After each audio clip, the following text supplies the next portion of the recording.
Friends, our second Old Testament reading today comes from the book of 1 Samuel, the second chapter, beginning with the first verse. Listen for the word of God. Hannah prayed and said, "My heart exults in the Lord. My strength is exalted in my God. My mouth derides my enemies because I rejoice in my victory. There is no holy one like the Lord, no one besides you. There is no rock like our God. Talk no more so very proudly. Let not arrogance come from your mouth, for the Lord is a God of knowledge, and by him actions are weighed. The bows of the mighty are broken, but the feeble gird on strength. Those who were full have hired themselves out for bread, but those who were hungry are fat with spoil. The barren has borne 7, but she who has many children is forlorn. The Lord kills and brings to life. He brings down to Sheol and raises up. The Lord makes poor and makes rich. He brings low. He also exalts. He raises up the poor from the dust. He lifts the needy from the ash heap to make them sit with princes and inherit a seat of honor. For the pillars of the earth are the Lord's, and on them he has set the world. He will guard the feet of his faithful ones, but the wicked shall be cut off in darkness. For not by might does one prevail. The Lord, his adversaries, shall be shattered.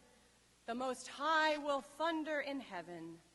The Lord will judge the ends of the earth. He will give strength to his king and exalt the power of his anointed." This is the word of the Lord. Thanks be to God. Let us pray.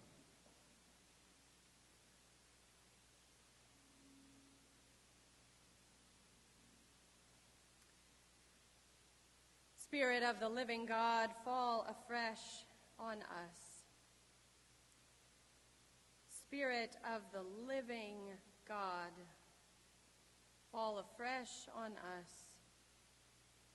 Melt us, mold us, fill us, and use us. Spirit of the living God, fall afresh on us. And to that end, may the words of my mouth and the meditations of all of our hearts be acceptable in your sight, O God, our rock and our Redeemer. Amen.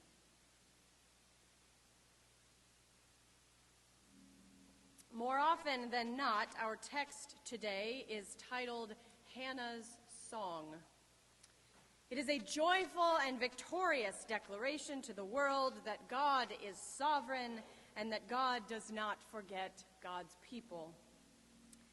Hannah has been blessed with the gift of a son, and Hannah sings a song of praise to God, the giver of every good gift.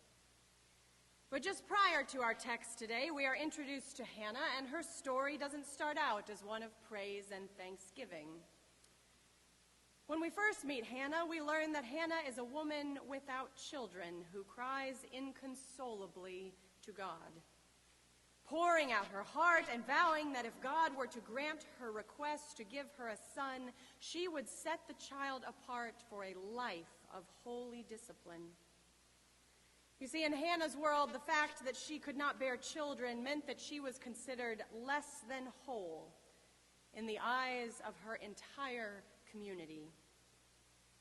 She lived a life filled with shame, and she was written off and forgotten by many. And so when Hannah and Elkanah, her husband, were finally blessed with their first child, a son named Samuel, she sang a song of praise to God, which is our text today. And then she upheld her promise, taking the baby to the temple, where she offered him to God and dedicated him for life. Bishop Will Willimon shared a similar story about a student who submitted a paper for a class that he was teaching. And the student began his paper. I hung around Austin for a while and strangely got involved in a nearby Presbyterian church. I thought I was done with church, rebelling against everything my parents had taught me, but I loved this church. I adored the pastor, and I got more and more involved. Then one Sunday afternoon, I drove back to my little town in Texas to tell my parents the astounding news that I was going back to school, that I was going to become a Presbyterian minister. And when I sat my parents down and I told them this exciting news, I was shocked when my mother immediately burst into tears and said, "I am so embarrassed. I am so ashamed." Embarrassed? Ashamed? My God-fearing parents? What on earth did my mother mean?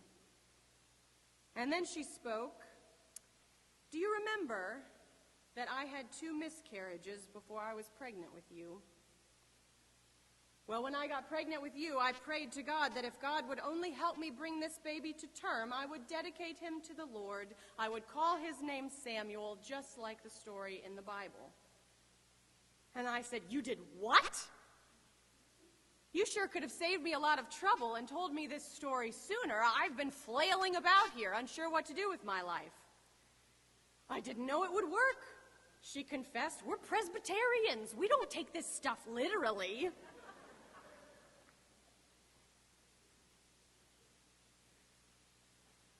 At a very young age, a friend of mine spent an inordinate amount of time in the hospital, was eventually diagnosed with type 1 diabetes. And taking matters into her own hands, or really into God's hands, my friend's mother dragged him to a religious revival outside of town where she was determined to have him healed. When the time came for anyone needing healing to head up on stage, my friend, just a young boy at the time, was dragged by his mother up to the front, terrified at what was about to happen.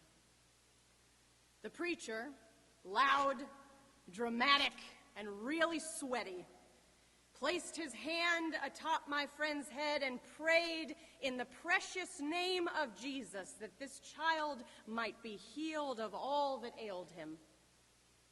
The prayer went on for what seemed like forever, and then at the climactic moment of the prayer, the preacher yelled out, "Be healed in the name of Jesus!" And my friend fell backwards onto the stage and left the revival feeling no differently. And for much of his life, he told this story in jest, never taking it particularly seriously, because he continued to have medical concerns his entire life as a result of his young diagnosis. Later in adulthood, during one of what became a routine hospital stay, my friend had gotten to know one of the nurses who was looking after his care. And during one of their conversations, the nurse confessed that she wasn't particularly religious, and my friend took it as his cue to tell his hilarious story about a religious revival that was supposedly going to heal him. And he finished telling the story and then was stunned and confused to see the nurse crying. "Are you okay?" he asked. "How old were you when you were diagnosed?" she asked him. 8. "And how old are you now?" 65. "Well," she said as she wiped away tears, "I've cared for a lot of type 1 diabetics in my career. And the fact that you are still on this earth after every medical complication you've endured, if that's not some kind of healing, I don't know what is." And it was the first time in his life that my friend wondered if, in fact, it had worked. It never ceases to amaze me just how quickly people turn to God when they are afraid or helpless or overwhelmed with grief. When bad things happen, we go to God in an instant, pleading, begging, God be with me, God give me strength, God take the pain away, God heal my beloved, God help me. But when good things happen, perhaps even when miraculous things happen, we are far more often a people who say, wow, what great luck. God, it's because she's so strong. Wow, the power of modern medicine, isn't it spectacular?